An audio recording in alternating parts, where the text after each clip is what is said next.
નમસ્તે દોસ્તો, સ્વાગત છે તમારી પોતાની ચેનલ અવનવી વાતો પર। મિત્રો, હર મહાદેવ 9 દિવસ પછી શનિની 4 શિવલિંગ પરના ચઢાવો આ રાશિઓને બનાવશે ધાણીની જેમ રાજાની જશે તમારા જિંદગી। હા મિત્રો, હિન્દુ ધર્મ જણાવી દઈએ કે શનિદેવ હવે 139 દિવસ પછી સીધો ચાલવા જઈ રહ્યો છે। વર્ષે સવારનો પવિત્ર મહિનો 22મી જુલાઈથી શરૂ થવાનો છે। કેટલીક રાશિના લોકોને અસર થશે, પરંતુ મહિનો સોમવાર અસર થશે અને જુલાઈ રાશિના થશે અને તે સોમવાર અસર પડશે। ઓગસ્ટ ચાલો તમને જણાવીએ કે શનિદેવની કૃપાથી સાવન મહિનામાં 4 રાશિના લોકો પર થવાનું છે। 4 રાશિના લોકોને મળશે શનિદેવના આશીર્વાદની શરૂઆત અને અંત બંને સોમવારે છે। સાથે જ જણાવી દઈએ તમને કે જેના સમય શનિદેવ મહિના કરે છે તે શનિદેવની આયુષ્યથી તમામ પરેશાનીઓ અને નવમ પંચમીઓ છે। તેમજ સૌથી વધુ જણાવી દઈએ કે જ્યોતિષીય ગણતરી આવી રહી છે દાતા શનિ જૂનથી જેના કારણે આ દિવસની સ્થિતિમાં હજી વધુ વધ્યું છે। 30 અને લગભગ 5 મહિના પછીનાનું વિશેષ મહત્વ છે। કેટલીક રાશિઓ માટે હિન્દુ કેલેન્ડરનો આ મહિનો ભગવાન શિવને સમર્પિત વૈદિક અને એવું માનવામાં આવે છે કે સાવન મહિનામાં આવવાની ઘટનાની પૂજા કરીને માનવામાં આવે છે તેમાં શનિદેવ લઈ જાય છે। 2.5 વર્ષ સુધી એક રાશિમાં મહિનામાં શિવલિંગાના જલાભિષેકનું શનિદેવ આખું વર્ષ કુંભ રાશિમાં રહે છે। આ સિવાય જ્યારે 30 જૂને શનિ કુંભ રાશિમાં થઈ ગયો છે અને કરવામાં 139 વર્ષ પછી તે લગભગ શાસ્ત્રો અનુસાર 15 નવેમ્બર 2024ના રોજ સાંજે 7 વાગીને 51 ભગવાન ભોલેનાથ રાશિમાં પ્રત્યક્ષ થઈ જાય કરશે। શનિની સીધી તે જ સમયે આ શાસ્ત્રોમાં આવી કેટલીક શનિદેવની કેટલીક રાશિઓ પર ખૂબ જ શુભ અસર સાવન મહિનામાં મિત્રોલથી ચાલો જાણીએ કે ન્યાયપ્રેમી દેવતા શનિની પ્રત્યક્ષ ગતિથી કઈ રાશિઓને ભગવાન શિવની પૂજા અને તપસ્યામાં ચાલો તમને જણાવીએ કે શનિદેવનું સ્થાન સાક્ષાત રુદ્ર છે અને એ તમને જણાવીશ કે હિન્દુ શનિદેવ ન્યાયના દેવતા છે શું છે અને સાવન મહિનામાં જેની પૂજા પ્રેમને કારણે ઓફર કરને કારણે થાય છે।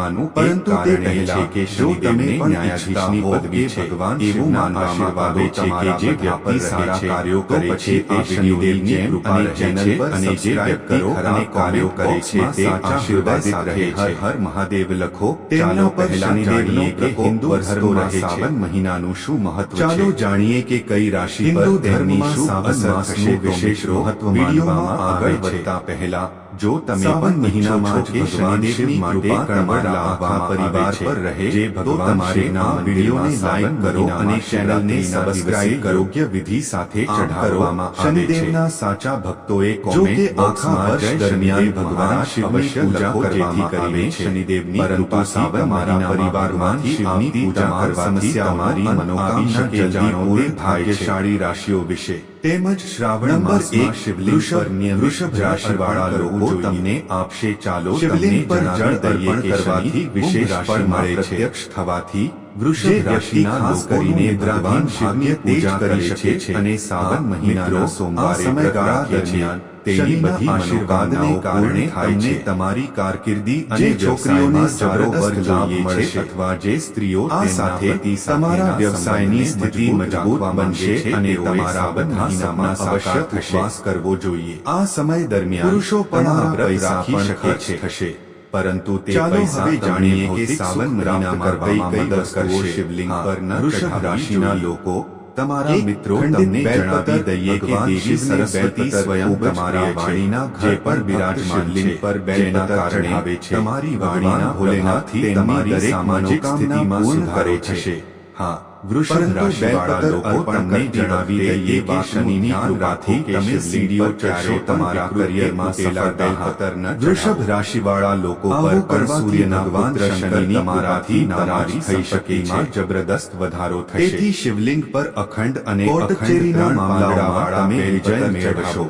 હા, વૃષભ રાશિના તમારી જે પણ ઈચ્છા હશે તે પણ રાહત મળશે, તમારું મન શાંત રહેશે અને તમને દરેક કાર્યનું ઇચ્છિત પરિણામ મળશે. દેવી અને હનુમાનજી સાથે લોકો વ્યવસાય સંબંધિત સમસ્યાઓથી ઝઝૂમી રહ્યા છે, તેઓને ભગવાન શંકરની પૂજામાં લાલ ફૂલ જબરદસ્ત લાભ ચઢાવવામાં આવતા નથી. વૃષભ રાશિના લોકો તમને ભોલેનાથને સફેદ રંગ જે પણ કામ કરશો તે તમને શનિદેવની કૃપાથી મળશે. પૂજામાં લાલ રંગના કપડાનો ઉપયોગ મળશે ન કરવો જોઈએ. વૃષભ રાશિના જાતકોને અશુભ પરિણામોનો સામનો કરવો પડી રહ્યા છે, તેમની પ્રાર્થના પણ આવનારા 2 મહિના પછી તમારા પર થશે, રાજ કરશે. હા, શિવલિંગ પર રાશિના ચઢાવવાની પરંપરા વિદ્યાર્થીઓને કોઈ સારા સમાચાર પણ મળી શકે છે. તેઓ આવે છે કે જ્યારે ભગવાન શિવે હલા જઈ શકે છે ત્યારે ઝેરની પર સારી રહેવાની કરવા માટે દેવતાઓએ ભગવાન શિવનારી સમસ્યાઓને દૂર કરવા માટે વૃષભ રાશિના લોકોએ દર શનિવારે સવારે કે સાંજે શિવલિંગ પર ચાલીસા અર્પણ કરવાનો પાઠ કરવો જોઈએ. પરંતુ ઉકાળેલું દૂધ અથવા પાણી મિશ્ર રાશિના જાતકોને શિવલિંગની સીધી ચઢાવવું જોઈએ નહીં. ફાયદો થશે.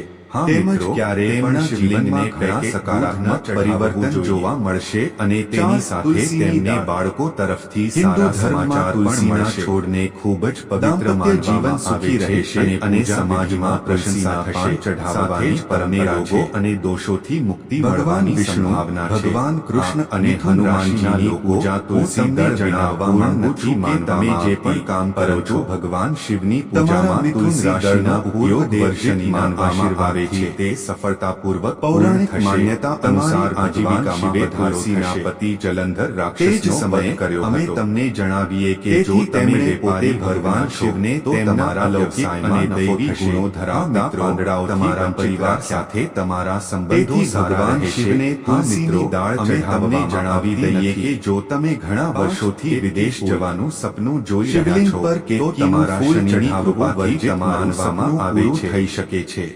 શિવપુરાણની તે જ અનુસાર કે શનિની ફૂલે ભગવાન બ્રહ્માને તેના અભ્યાસમાં ધ્યાન કેન્દ્રિત કરશે, જેના કારણે એ જ સમયે ભોલેનાથે રાશિના લોકોને દ્વારા કરવામાં અને કહ્યું કે કેતકી ફૂલ ક્યારે શિવલિંગ પર ચઢાવવામાં તમને જણાવી દઈએ કે તમારી આર્થિકના કારણે શિવને સારીનું ફૂલ ચઢાવવું અશુભ માનવામાં આવે છે. પૂર્ણ થશે અને આ રાશિના લોકોને ઘણા પ્રકારના શિવને ક્યારે હળદર ન ચઢાવવી જોઈએ, કારણ કે હળદરને સ્ત્રીઓ સાથે સંબંધિત માનવામાં આવે છે અને શિવલિંગ પુરુષત્વનું પ્રતીક છે.